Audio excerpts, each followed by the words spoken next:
It's never too late to talk about it.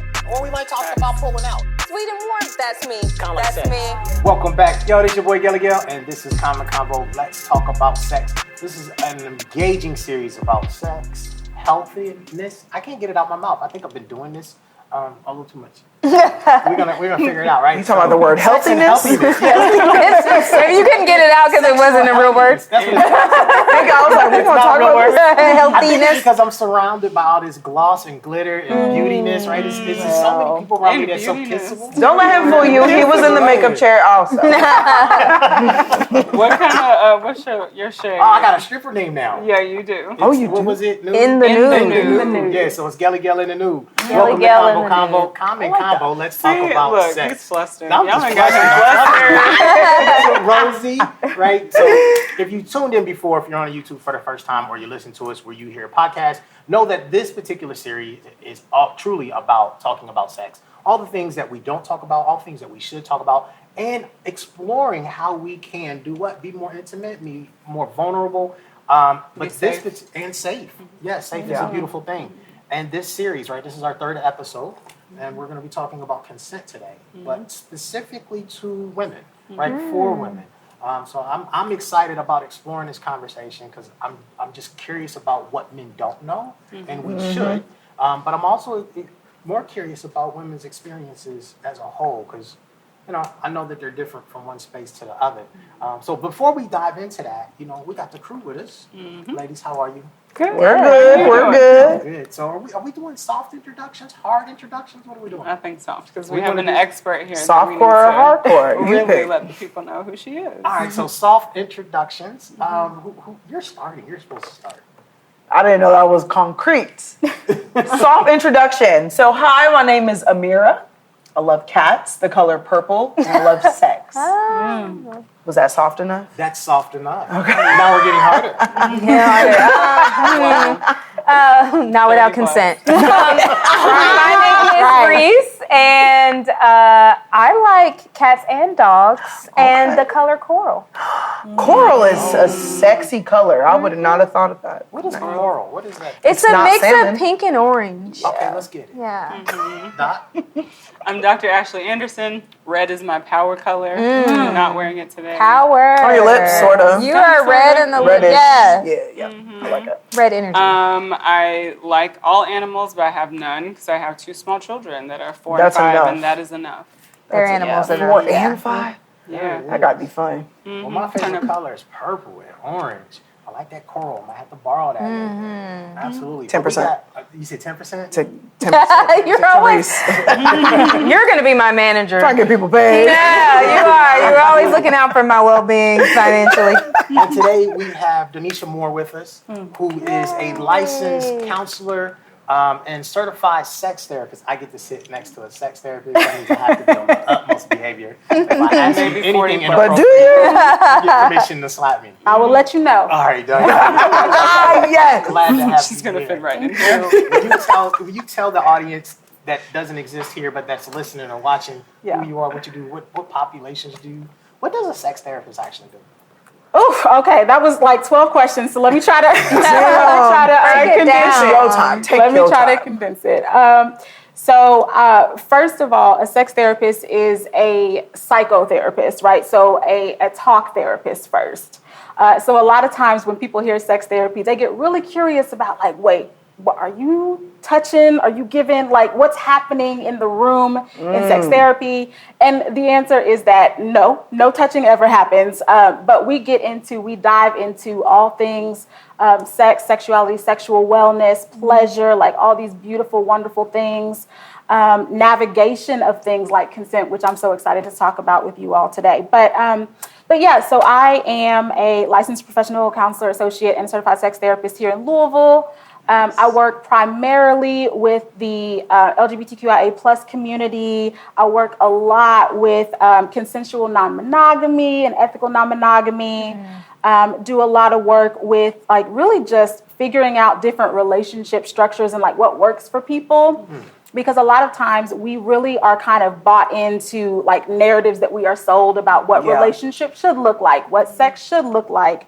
And I'm really about like disrupting all those scripts and really coming in and figuring out, like, let's Disruptive. explore what we want, right? Like, what do you want for yourself, for your relationship? What's going to bring more pleasure into your life?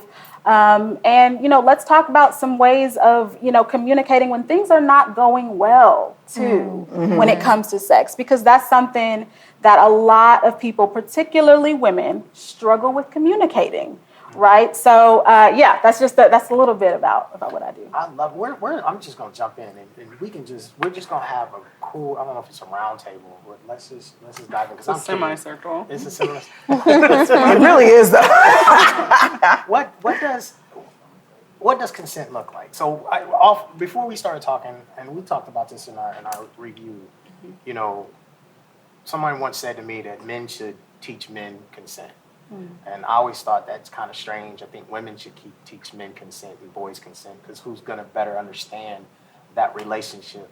But then you're also in the LGBTQ plus, so I think that may be a different dynamic as well. So what does consent look like? Yeah, that's a really great question, and one that is it's very involved. So I'm going to try to keep it nice and succinct. But consent starts with just an exchange of permission giving and receiving, right? And the thing about it is that consent is a part of our everyday life in and outside of the bedroom. Agreed. Yeah. And one of the things that comes up a lot for me in our work is that kids, when they're really little, kids are actually good at consent, about communicating. Hell yeah. You know what I'm saying? Them motherfuckers are so honest, and I appreciate them for that. They are. So when something feels good, they will let us know. When something does not feel good, they will let us know until they learn not to. And, the way that kids learn not to communicate looks a lot like the kind of comments that they get when they share their experiences, or when they make a request to, like, hey, don't touch me. And somebody says, hey, that's grandma. Don't talk to her like that. That's rude. Go give her that hug. Go give her that kiss. Yes, Yeah. we just touched on that actually in the prior episode. So So that breakdown for kids it really comes from adults, Yeah. right? So we lead them, and then all of a sudden it's like boom, it begins to die down. the socialization process begins. Exactly. Okay, How do we honey, correct time to tell you about social contracts and normalization and, where to go from here. Yes, hug grandma when she wants a hug. Yeah. So how do we begin to correct that relationship? Because consent, as we're talking about sex, ultimately comes into sexual assault, right? Or it could lead to that. But how do we begin to teach a consistent, safe, kind of empowered space for our kids and us as adults? Because some of us, if we've made that shift, like I'm always constantly asked permission. But that's the world I live in. Definitely in video production, or I'm constantly micing people, and for me, it's like can I do this? Is this okay? But a lot of people don't get that. Yeah. No, you're absolutely right. I think it starts by really teaching that, first of all, our bodies and our space, right? So from very young ages, right, really giving kids the permission to not do things with their bodies that they don't feel good to them, and not allow other people to impede into their personal space and accept that as just okay, which happens a lot of times because of things like, this is a bigger person. This is a grown-up, right? This is a person who has power. Authority. Power and authority, exactly. So starting from, I have 3 kids myself. And What are their ages? yeah, my son, the oldest, is 12. And then I have an almost 10-year-old daughter and an almost 7-year-old daughter. Oh, wow. Okay. So, yeah, this is something that even before I came into the sex therapy space, I've always been so conscious about what am I teaching and what are they learning, even just from watching me, right? So we, even with hugs and kisses, when they were little, like before they could verbally say yes or no, I would wait for their body language. Are they reaching out for me? Right? All those kinds of things. So it starts with normalizing that we don't owe our body experiences to anybody, right? I think another thing that is important is that we really normalize the fact that consent it's not just this litigious kind of thing. There's this negative narrative, I think, that comes out around consent a lot, where people think like, I just got to do this in order to like not get in trouble, or I don't want some girl to say I did this or do that, or you know, that kind of narrative around it. But really, consent is an opportunity for connection, y'all.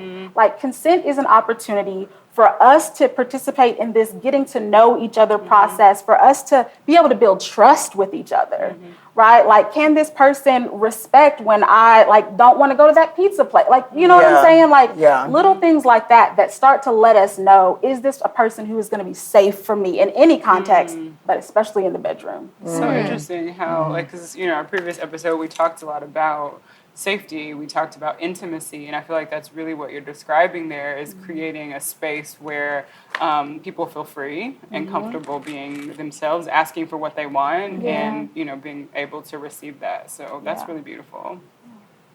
When I'm just wondering, like,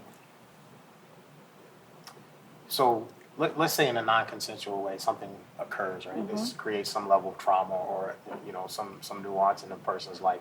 But specifically for women, like, I've realized that for women that I've known who were assaulted in some way or had this occurrence, they kind of go into isolation. They don't want to talk. There's series of experiences that they go through. Can you describe what that is, and then how does one recover from that? Oh, that's such a good question. You know, when something happens to us that wounds us deeply, we have to figure out any way that we can to feel safe and protected. Oh, yeah. And so for a lot of people, the only way they know to feel safe is to go inward and away from the world, because now the world is dangerous. This bad thing happened. And even in a lot of cases, you know, I might have been like blamed for that bad thing happening. I might have been, you know, somebody might have tried to tell me that bad thing didn't actually happen, right? All this stuff. And so for a lot of people, the safe place feels like inside. I don't talk about this. Maybe I pretend it didn't happen, but I definitely get away from people, because now I don't know who's safe and who's not safe. And so, you know, in terms of like, what does it look like to start to build safety around being able to come out of isolation once you've gone through something like that?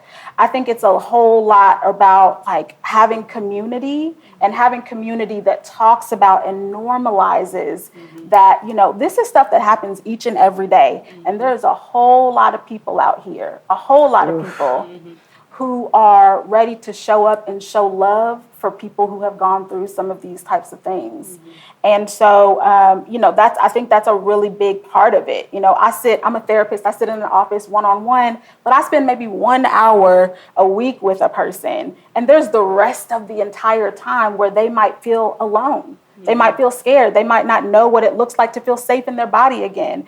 And just being able to connect with other people who are not saying like, you know, just demand it, like come in with all the questions, right? Well, are you sure? Like, what about this? What about that? Because that's not helpful. Right? Not at all. But having people come in with love and support and like, sis, I'm here. We can talk if you want to talk or not talk, but you're not alone. That is so important. You mentioned community, and a lot of survivors I've found working in assault services or sexual assault advocacy find community in the BDSM community, which a lot of people would think, would that not be more traumatizing if you've gone through this traumatic experience? However, they talk about this idea of if you're involved in the BDSM community, or if you know anything about the BDSM community, they are really, really big on consent. Yes. Like, consent is always at the forefront of everything that they do. And so what the survivor finds safe about that community is that is the forefront. I went from a sexual situation where I had no power to a sexual situation where I have all the power. And that's whether they're in the community as a submissive or in the community as a dominatrix or the dominant,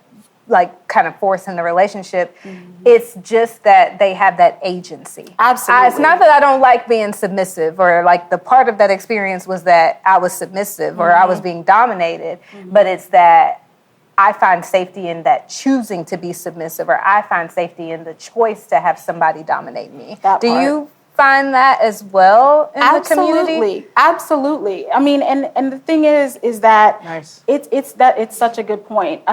There are a lot of people who will think that if you are a part of the BDSM community, it is only because you come from a background of sexual trauma, which is absolutely not the case. Yeah. I did not know that. Yeah. It's so true. But there is a lot of joy and pleasure to be found. Yeah, that's where I came in on it. Yes. Not the other side. So when you were saying that, I was like, oh. There's pleasure in like having choice. Absolutely. I think. And if you Yes. choose, if pain is pleasurable for you and you're choosing that. Yeah. You run That's that whole different. situation. Yeah. It is that that empowerment, that Yes. agency you're Empowerment, talking about, yeah. like that ability to look over and be like, now stop, you know, or like whatever, and it can be so healing. It really can. When done right and well and all of that, it's beautiful. Yeah. But isn't that community about constant consent?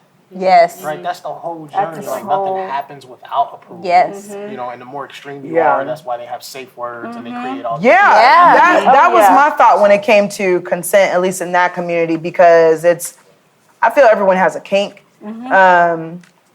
I think I was actually told that everyone has a kink. It's like a spectrum. Yeah. Yeah. But in that community, more things that aren't the norm are being explored, which like the pain, pleasure, kind of tolerance situation. And with that, hell yeah, you need, okay, stop. Okay, that was cool and all. Like, you need that shit. So that was my thought process coming into that. Like, oh, hell yeah. Like, I need a stop word. Someone said pineapples earlier. Classic. Very classic. Kevin Hart like definitely pushed the BDSM community I forward. sure Because I was talking about safe words before that, you know, and now everybody knows what pineapple means.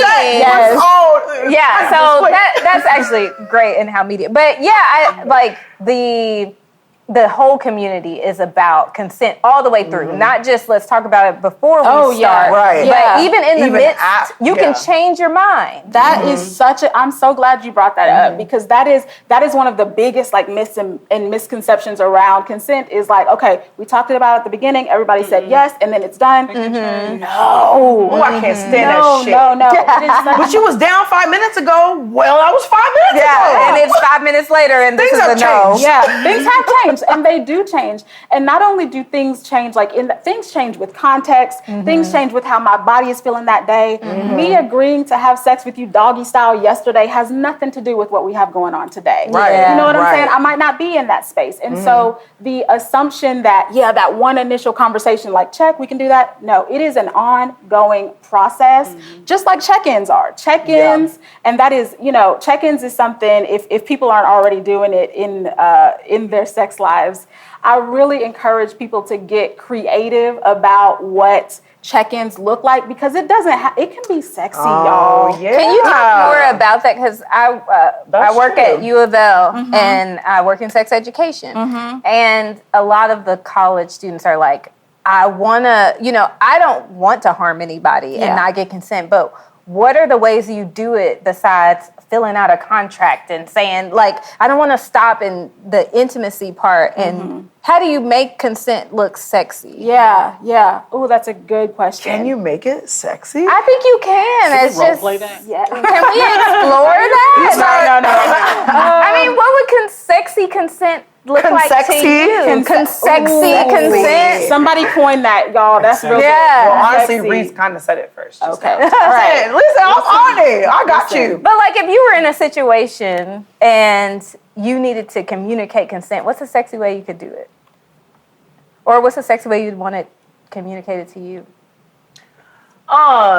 So I think my goal would be to still show like I'm interested, I'm turned on, I'm excited. However, what you rapping with right now ain't it, but let's figure it out. So maybe still communicating with my body language, the tone in my voice, maybe whispering in the ear a little bit, Yeah. talking about where to put your hands, a little small in the back, even maybe a back of the Whispering neck. is sexy. It is. Yeah, It is. whispering is sexy. I think that's a good way to get across your boundaries, but still let them know, like, this is still an ongoing process, and I'm down 100%, just not in the way in which you just presented just now. So let's come to a collaboration or like a conclusion together, so this works out for one another. I feel like a lot of people are impatient when it comes to that, and you know, they just see it as a rejection or a like, oh, I'm just trying to get the pussy or something like that, and it's just kind of like, It's transactional. yes, exactly. There's a lot of ego wrapped into it too, especially for women. And I forgot who I was having this conversation with. It might have been the makeup artist. Shout out to Tamika, but about how you know, if you're not pleasing a person, then you just automatically go into the spiral of I'm not doing it right, like, and I'm supposed to know how to do it right, like, and they're gonna go and talk about me if I'm not doing it right. So that's also hard when you're trying to talk about consent. And it's valid. Working it out. I feel like that fear comes from experiences and stories and other people's experiences. So it is a thing, so it's valid. So how do we get past that? Like, how do we move forward in ourselves, at least with not taking those situations so personal, to the point of us being able to also evolve with our sexual partner, whoever that is, and within ourselves, if that makes sense. Yeah. Donisha, I wanted to ask about kind of the tail end of Miguel's question regarding healing, right? And the healing journey after you've experienced something where there's been some sort of invasion of your consent. Because on my end of the spectrum, I see that in the health and wellness space. It's like someone comes in for the first pap smear and they should have probably done it 10 years ago, but they've had some sort of trauma in which that intimate space is no longer safe. So I'm curious to hear your thoughts surrounding how to navigate people in that space, because for me, it's constant asking for consent, telling them in advance what's going to happen, and also giving them the permission to say stop, or I need a break, or actually I don't want to do this today. So I think from the side that I see, giving people space to be vulnerable, to say, you know what, I had this thing happen to me before, so I'm uncomfortable in this space. And I feel like that's a big part of the healing journey. But I'm definitely interested to hear your thoughts on that. Yeah, no, I absolutely, all those things. You know, I think a lot of times people forget to ask the question, like, what do you want this experience to feel like? Like, what is that outcome? Because a lot of times we focus on the specific acts, right? Like the things that we are doing. But if I'm talking to somebody who I know has gone through, you know, sexual trauma, negative sexual experiences, or who just have these negative scripts around sex, right? Like these stories about what it's supposed to be. One of the first things I'm going to want to invite them to share with me is like, tell me how you want to feel during this, right? Do you want to feel treasure? Is it about gentleness for you? Do you want to feel like, tell me about like what experience you're wanting to take away from the process of sex, and inviting that and you sharing back the same, to just kind of get a more granular picture about, you know, outside of the specific moves that we're doing, how can we check in on making sure that we are following, like we're reaching the goals that we want in terms of that. And it's really, really important. And, you know, I think that being able to honor somebody's like sense of hesitation and nervousness after trauma is so important, and honoring it with grace is so important, which I know can be hard because, to your point, people lose patience. People start to feel personally attacked. What do you mean you don't want this? That means you don't want me. Right? Like all those kinds of things. So that's another kind of part of the conversation, you know, which is like, how do I accept like a no, or not right now, or not that way, in a way that doesn't shut me, the partner, down, and that still like that feels connective, if that makes sense. Yeah, I think that you bring up a good point of understanding that it's not about you. Like, we all have our own ways of coming to this moment, and we've all had different journeys and experiences in coming to this moment, and so it's more about something that's going on with the other person, and not necessarily that you're not attractive, or you are not sexy enough, or you're not turning them on. Right. So I'm curious, how would women, and this is for everybody, I guess, want men to explore this type of conversation, right? So if it's not happening, whether it's in the relationship or it's a new relationship, wherever that level is, what do you want from men to know? What do you want them to do to begin to engage like this? Don't be such Quiet, pensive room. I think it's something that we don't think about a lot. So that's a good question. I think it's why we all got quiet. Of like, how do you say my that? experience with heterosexual men, like it's always like the goal is to nut. Like that's the goal. The goal is how we gonna get there. Very rarely has any one of them paused to let me take some time on you and pleasuring you or asking you what feels right here or there, or they think they know it all, and so I'm giving instruction because I've experienced that orgasm, and I'm like, it gotta go like this. Right? Exactly. So I'm giving the instruction, but you not listening. Hello. Okay, just stop the whole process. So I feel like the ego, and the ego as far as like, I am man. I know what to do, just rightfully for the fact that I have a penis. And that is what has been inscribed into me all of my life. You know what I'm saying? It don't necessarily matter what she got to say because I'm going to put it down and she going to love what I got going on, etc. So I don't know. So maybe dropping some ego there, having a little bit more openness to criticism, not taking it personal. Those are just a few steps.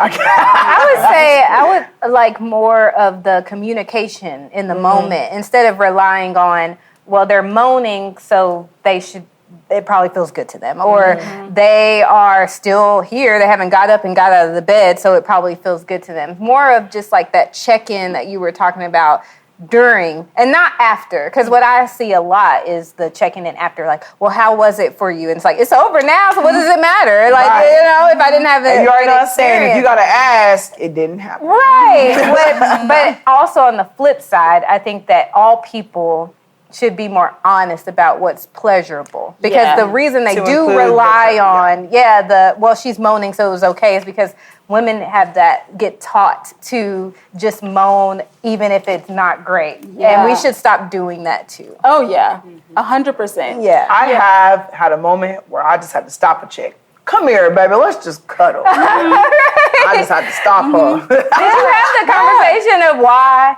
No. Yeah. I was younger. I hear a lot of women. I was going to say, I just hear from a lot of women of like, well, they were bad, so I just didn't have sex with them again. And I'm like, well, they're never going to get better if we don't talk about it, have the conversation. Yeah. And you don't have to do that with, if you're not invested in the person that you are having that exchange, sexual exchange. Somebody else's responsibility. It's not that you have to go into all this stuff, but if we're talking about a relationship that you're in, or even just a person that you have built safety and connection with and you would like to continue That's who the fuck I want to talk to. If I'm going to keep sleeping with your ass, like, I'm just on the same page. That's who you talk to. Yeah, you don't talk to me too. Don't let this just be a one-way street and now you call me nagging and shit. And I'm just like, well, if I ain't getting off, I ain't getting off. Right. Yeah, I'm sorry, you get off no matter what, but... No. And the assumption too, I think also, y'all, porn fucks us up in a lot of ways. I'm sorry. Have you heard our mouths? That's $1 in the swear jar. I'm sorry. Hey, you got $5 in the swear jar. Y'all about to make bank off me. That's my bad. But it's true. But it's true. And when it comes to, I love what you were saying about, this idea of, well, if she moans, then it means she's enjoying it. Yeah. We see these things and we learn that's what I'm supposed to do in sex, regardless of what everywhere, that's feeling. even in mainstream television. Oh yeah. Holy shit. Yeah, they start moaning immediately. Yeah. Immediately. Girl, I know what happens and ain't nothing happened. Yeah. So part of that, so we've got a couple of minutes before we got to wrap up. Oh, this was so good. As you stretch it to mainstream media, part of that we have to understand that sex sells, right? And so we're actually threading all the levels of attractiveness, right? That's why there's certain voices that you hear consistently because they're on a frequency that we identify as attractive. Right. So moaning also is another sensory space, but we'll leave that to the sex therapist to break all that down. So I think it's important, like when we're having this conversation and we're looking at all the things and all the spaces, who is out there making decisions for us, right? in order for a currency to be exchanged, because that's what a lot of it is about. But bringing it back to us personally, right, and who women are, what people are facing, both in heterosexual and homosexual relationships or bisexual relationships, in the consent space. I mean, I love what you're saying in the sense that we have to have more communication. Right? It has to be open.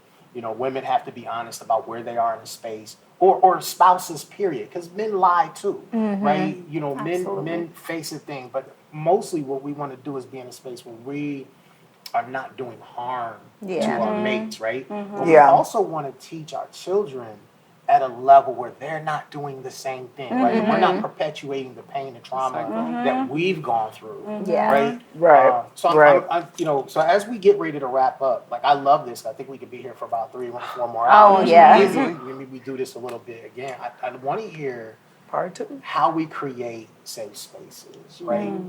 So how do we create safe spaces? How do women, right, articulate that? Because, you know, and you guys got silent when I said, how do you teach a man? And I think men need to learn it. And men I finally can't have teach an women. answer for you.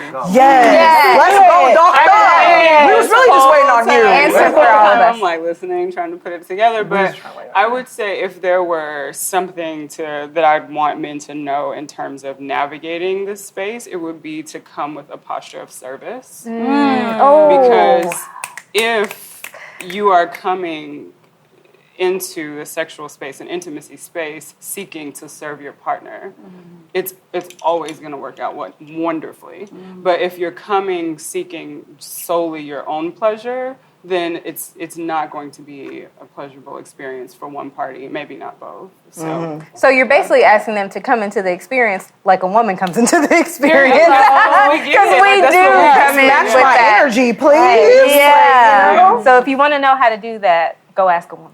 Get a sex therapist. Right? Oh, hi, Donisha. Hello. What's your number, girl? Right. You put her little information on the baby. I mean, it's not just about being a better lover. It's really about being a better person. Yeah. Say that again. Good people. It's not. I don't. Say, repeat just. No. Yeah, right. It's Run not it about back being a on the better lover. replay. It's about being a better person. So many T-shirts. We You come know, up with so I many think T-shirts. about my daughter all the time, and you know, as she's growing and what her relationships will be, and that's my biggest concern is that she's going to meet some idiot who's going to try to dominate her, or she's going to fall head over heels for some fool and give her power away, right? And you know, some people might be mad that I say that because I believe a lot of times when people are trying to take your power, we release it, and if we take the time to hold it back and fight for what is ours, you know what I mean? Now, don't get me wrong, there's But we're predators in the strong. They scheme and connive for it. Yeah, they do. All That's people how I do. feel. But you know, so getting it to a place where we're healing, and we can get in safe spaces. We can build intimacy with each other.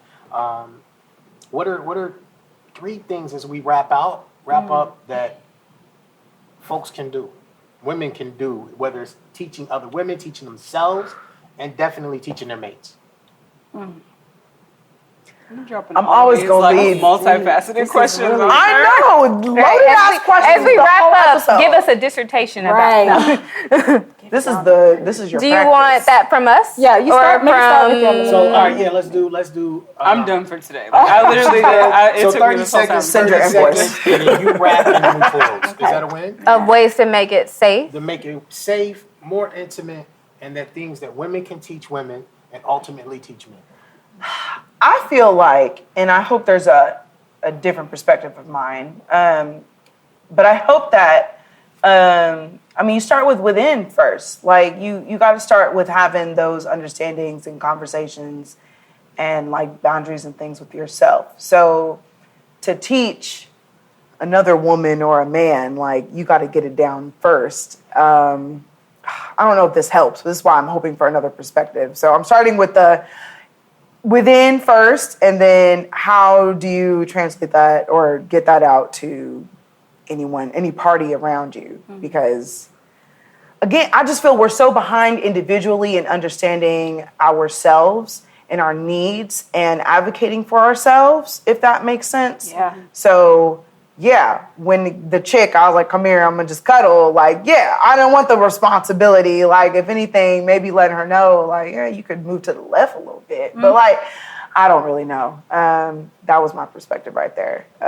Showing up in the best way, prepared on your own first, I guess. I don't know if that makes sense. That works. That works. I would say start with trying to be honest about at least one thing every day. Oh, that's And if you That's can good. do that and then build upon that, and that's in all areas of your life, not just being honest about one thing in the bedroom every day, but try to be honest completely about one thing every day and build upon that. And eventually you'll be honest about hopefully 95% of the Yeah. time. And that includes when you're being intimate. That's good. Action goals. I like that shit. Yes, that is so good. I love both of those things, and I think, you know, I want to feed a little bit off of something that you said, and then actually both of y'all, and that is like the process, the importance of getting to know ourselves, our limits, our boundaries, and also like where our joy is within our body. Because it's so easy to get very separated from our bodies and what feels good as women. Absolutely. Because our bodies are like these commodities to all of these different things, right? And we're seen so often as like objects of all these things, right? Desire, right? Like we're supposed to.